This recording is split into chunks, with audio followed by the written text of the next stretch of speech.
Welcome to the Australian Finance Podcast, a podcast for people who want to learn more about their personal finances and get the most from their money. This series is hosted by Kate Campbell from How to Money and Owen from Rask Finance. The Australian Finance Podcast is provided for educational purposes only. The information is general in nature and does not take into account your needs, goals, or objectives. What that means is the information does not apply to you specifically. So consider getting the advice of a licensed and trusted professional before acting on the information. Kate, welcome to the next episode of the Australian Finance Podcast. Hi Owen, good to be back. Wonderful. It's a great topic for this episode. We're taking control of your financial future. Yeah, and this episode was actually built off a question we received a few weeks ago from a listener, and they were pretty much, they've listened to our basics episode, they've sorted out their debt, they've sorted out their emergency fund, they've kind of got their basics under control, but they're pretty time poor, so they don't have time to read 101 books like we have done, and search Google for the best information and spend time researching stocks. So they have sent us this question. Now, they don't have a regular income and it fluctuates significantly. And they've heard us speak about a whole range of different things on the podcast in terms of investing. So they're not really sure where to start. Mm-hmm. And they don't really have anyone around them to ask. Yeah, and which would be perfectly normal. Pretty right? common. Yeah. There's a lot of people out there that won't have a finance guru in their living room or someone that's really interested in this sort of stuff. Yeah, so the question was really a step-by-step guide for new beginners to start out and take control of their financial future without paying half the farm away in fees. Yeah, great. I like how you put that. Okay, so before we get to some strategies and some sort of building blocks and taking those next steps, I think I've been sucked in to do a checklist again. Yes, is that right? Owen's just a great checklist creator. I am. Right. Let's not get ahead of ourselves, actually. Because it's recorded, Owen will have to do it and it will be in the show notes. Yes. So we'll do a checklist, which would be like this kind of like money checklist, money and investing checklist. So things that you can go through, just a simple A4 page. Print it out when you're getting started, go through each thing and make sure you haven't forgotten anything. Yep. Cool.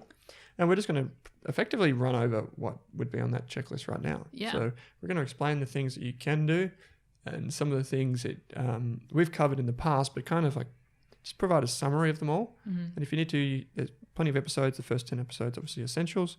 Beyond that, we've gone into some topics a bit deeper.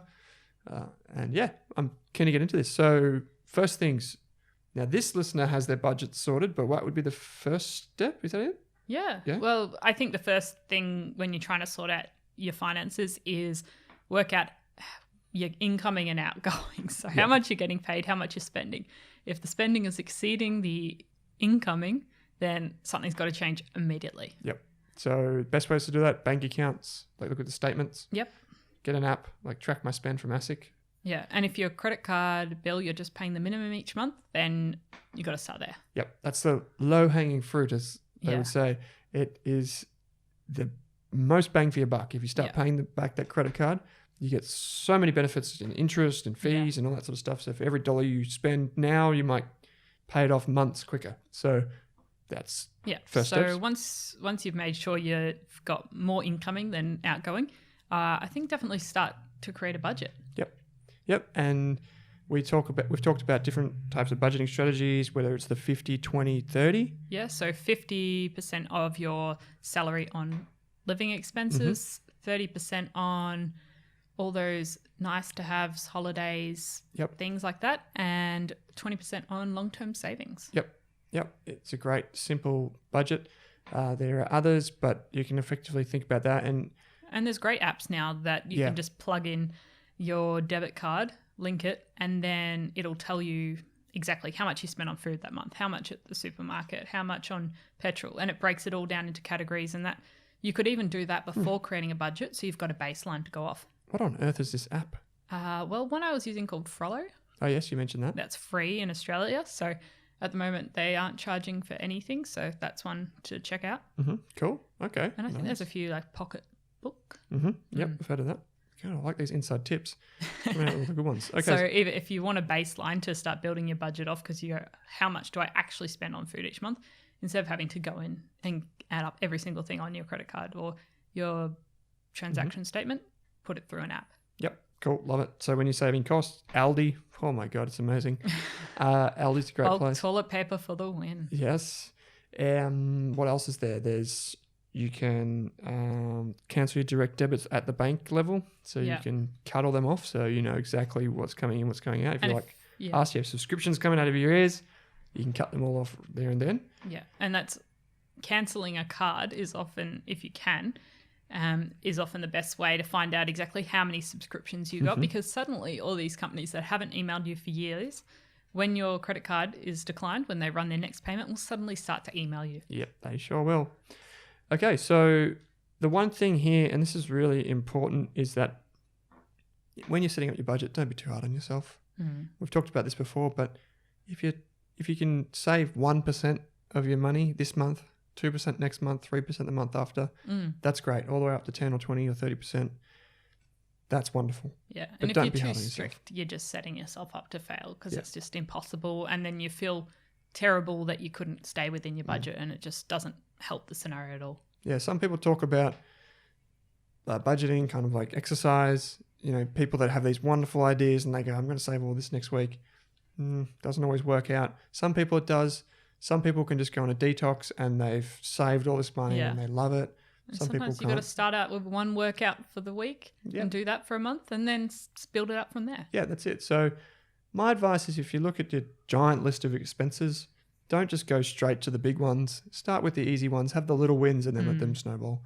Another thing is that if you can, and you're like me, you might have your insurance, your rego, all those types of things come up at the same time. So if you can give yourself some sort of float, we've talked about this before, just like a little bit of money that's in the account that handles all those lumpy expenses, because we budget for things like rent on a weekly basis, even though we pay it on a monthly basis, car insurance, regos, etc.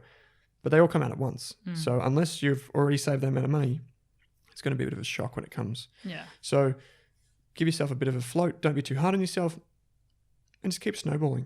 Pick the little things. Keep winning. Maybe pay off the smallest credit card debt, and then attack the personal debt. Personal loans and that sort of stuff. Yeah, for sure. Okay, so we've talked about an emergency fund before. This person already has one, but 3 to 6 months living expenses, unless you have a family or a business or something like that. Yeah, you might want to do a little bit longer, but yeah, that's just in a high interest savings account. Or maybe a irregular job or a freelancer or something like that. Yep, perfect. It's good for those rainy days. Don't just use it to go and buy a trip around Europe, a Kentucky or something like that. This is actually for emergencies. Your emergency fund is not for fun things. Yeah, that's it. Even though it sounds kind of fun, emergency fund. No, it doesn't. I take that back. Wills. So this is a quick one. If you've got any type of financial responsibility, children, house, business, school fees, whatever, will. It doesn't cost a great deal. You could get away with one from Australia Post. I think they do one. I don't know. Maybe that's an old school thing. I think you could get the will kits there. Yeah, you probably could. But you could go see a lawyer. It could cost you anywhere between $500, $1,000, $2,000, depending on the complexity. Worth getting done. If you do it right the first time, you probably won't have to do it again for a very long time. Yeah, and you usually, once you've set it up, you don't need to change it until your circumstances change. Exactly. Okay, so we're getting through this checklist. Next one is property. So there are some low-hanging fruit with property, whether you're an investor, an owner, or would-be owner. So first question you'd ask is, what are you actually paying? Yes. What's your interest rate for your mortgage at the moment, and can you get that down? Because it's is negotiable, and banks are often willing to work with you.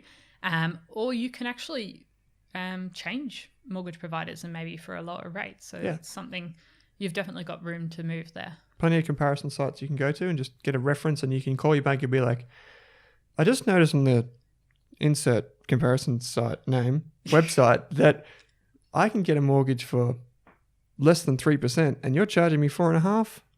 I'm going to leave, and see what they do.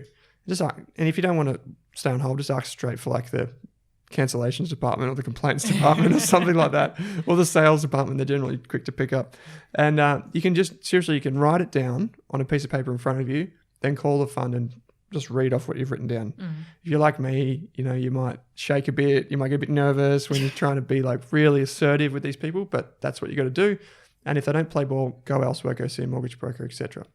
The next thing I would say with properties, if you own a home, do you have a redraw and offset account?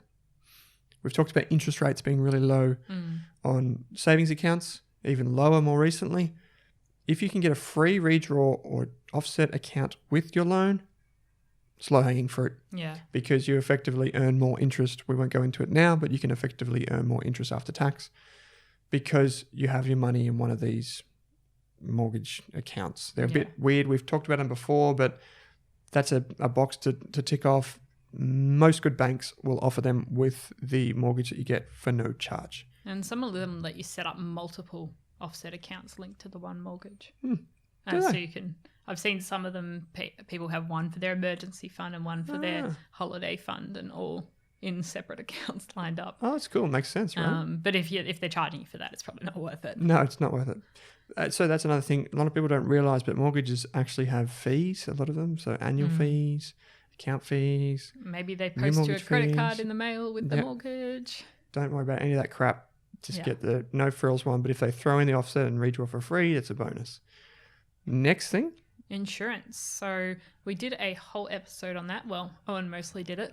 Probably the fastest episode ever. But we also published a really handy checklist for that, which is really in depth on all the different types of insurance. So that's probably worth checking out. Download it for free, print it off, tick it off. Because there's quite a few different insurances, working out what ones you need, do you need any, and making a decision there. So that's worth having a look at. Yep. Wonderful.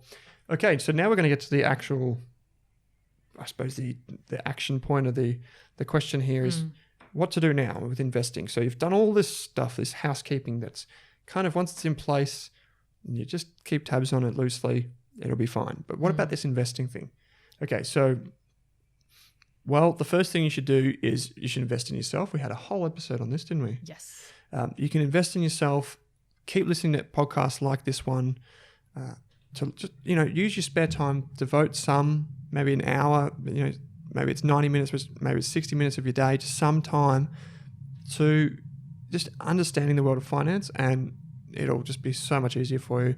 Learn it all now, and that knowledge will compound. So keep listening to this, keep doing other things that will be really beneficial to you in the long term. So we're going to run through the investment options most people have, going from least hands-on to probably most hands-on. Yeah. So, Kate, why don't you start us off with what would be least hands-on? Okay, so adding extra to your superannuation. And you can do that via BPay if it's linked, or you can ask your employer to contribute extra X amount of % of your salary to that as well. So the super's actually, it changed a few years ago. So even if you add it in after tax, you can then claim that back. It's a form and stuff at tax time, but it is possible. So you don't have to necessarily go through the employer. Yeah, your employer doesn't have to be the one that contributes these tax effective, if you like. Yeah. Contributions to super. You can do it yourself now and then fill out a form to claim a tax deduction for it. But you need to make sure you do the form within I think it has to be within the financial year that you're claiming it. And then when I did it, they took the tax out of the super, and then they sort of a deduction on your tax return. So it was a bit complicated. Okay, but you can do it. Yes. So if you're willing to do it, that's probably the most hands-on you get. If you're not willing, if you don't want to claim a tax deduction, you don't have to, but it probably makes sense to do it. So check that out. Super, pretty hands-off. Can't touch it till you're whatever age. Yeah, so this is your long-term thinking. Yeah, this is really just like chuck it in there, be done with it kind of thing. Next thing? Okay, so investing in exchange-traded funds. Yep. Yeah, well, I would even say less complicated than that because you don't need a brokerage account. It's just index funds. So these are just like a super account. Once you find the fund you want to go with, you just BPay money in. So you don't even see a price. You can't log into an account and see how it's doing straight away. You have to go to the website, find the fund, etc. So you'd have to actually go to one of these index fund providers, We've mentioned a few of the names before. I'll just rattle off some of the big ones, not a recommendation. We're not associated with them, but I'll just tell you anyway. Vanguard, State Street, Beta Shares. There's a few of them. Some of them have funds that aren't listed on the stock exchange, so you don't need to go and open an account. You can just direct deposit money in. Bit of paperwork, but once you're off and running, it's really just a regular contribution. And you can do that with active fund managers as well, but we'll get to that in a moment. Okay, next, probably least hands-on thing. Okay, so going on the App Store tonight and downloading a micro-investing app on your phone. That sounds simple. And then just linking your transaction account and letting it round up your spare change and invest in whatever portfolio you chose. Nice. So that sounds pretty simple. Round up apps. We've covered them in the apps episode, which was a Q&A episode not too long ago, I believe. So jump back and have a look at that one, but there's plenty to choose from there. Next thing, which is a big thing you're a fan of, Kate, which is Robo Advice. Yeah. So this is where picture a robot just banging on a keyboard behind a computer. Is that what's going on? Yeah, really. So it's pretty much a human design system, but it's spitting out usually a statement of advice, a general statement of advice for you. You answer a few questions about your tolerance for risk, how would you feel if the market dropped 30%, those sort of things. And based on that, they might say, we recommend you have a conservative portfolio or a high growth portfolio or somewhere in between. And then if you agree with that, you can tick all the relevant boxes. All the disclaimers. Yep. And then you can set up your account, fund it, and they buy all the securities for you.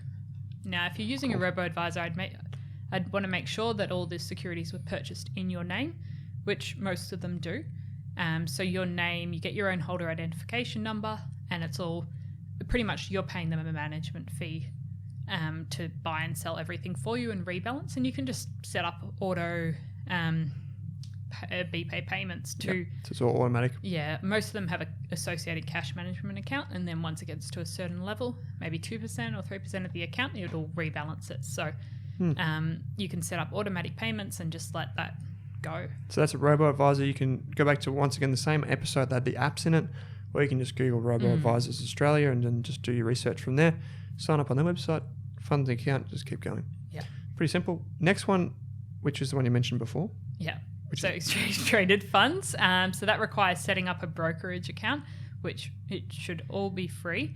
Yep. And most major financial institutions do it. And if you Google brokerage accounts in Australia, you'll find other options as well. Yep, we've covered this on many Yeah. episodes in the past. Yep. So find a Canstar ASX, you'll be able to find comparisons for brokerage providers. Yep. And then you've just got we did an ETF episode last week. Yep. So that will go in depth, if you have a listen to it, if you haven't already, into all the things you should look for when you're buying a exchange traded fund. Mm-hmm. Cool. Okay. The next one is individual shares, and you also do that in a brokerage account. Yes, but that probably requires a lot more thought because you've got to make a big decision on which share you're going to buy. Why have you bought it? Do you know enough about it? Can you keep on top of it? Yep. I mean, this is what I do for a job, but yeah. Owen loves buying individual shares, but it's definitely something you probably should think about. Don't just buy it because your mate told you it's going to be the next big thing. Actually put some thought into it if that's the path you want to take. Yep. Or if you do jump on whatever your mate told you to barbecue, just don't go crazy. Don't put all of your money in it. We've been through this in the past. If you say no, they'll probably do it. So, but just be reasonable. Yeah. And maybe 1% of your wealth. Yeah. For example, I'll give you an example. I probably spend, I'm going to say, upwards of 50 hours.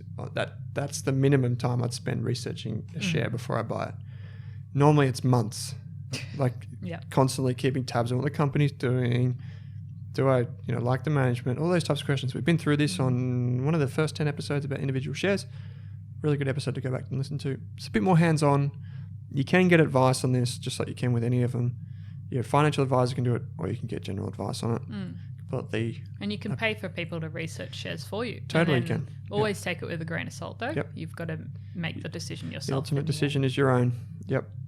Okay, so the last one, which is probably not more work, but it does become a little bit difficult because it's kind of like predicting what these people are going to predict. And this is investing with fund managers. And when we say fund managers, people that actively invest. Yeah, so you're paying for their expertise. Yeah, so we probably shouldn't have had this at the bottom of the list, but it is hard to know who's good, particularly if you're new to the world of investing. Once again, you can get research on this just like we can with individual shares, but you often have to sign up on their website. You have to fill out paperwork, and then you have to know that you have to send the money in, and then you have to know that they're good at their job and keep tabs on them. A lot of the applications are online nowadays, but some of the large providers, when I've looked recently, they still make you do a physical signature and scan that back to them. So it's an element of effort. There is some element of effort. Usually they'll direct debit the funds out of your account if that's what you select for the initial investment, or BPay is often the option because it's easy for them to reconcile the funds. Okay, cool. Well, so these are the options. They're pretty much all the options. You've obviously got property, which we haven't mentioned because in the question, the person who asked this question said, I've invested in property before, so that's not what I'm after. But anywhere from super, index funds, roundup apps, Robo Advisors, ETFs, individual shares, fund managers, you've really got plenty to choose from. Yeah. It's a matter of how much time you're willing to put in. Are you interested in it? You don't have to do one or the other. You can do all of them. You can do none of them. You just keep your money in cash if you want to. And like both of us, we use a whole range of different options there. ETFs. Fund managers. Individual shares. ETFs. Yeah, definitely. We're probably both in ETFs. Yeah. Super funds. Yeah. Like we've got it all here. So, it's definitely not one or the other. You can start with one, see if you like it, keep building up, go with another.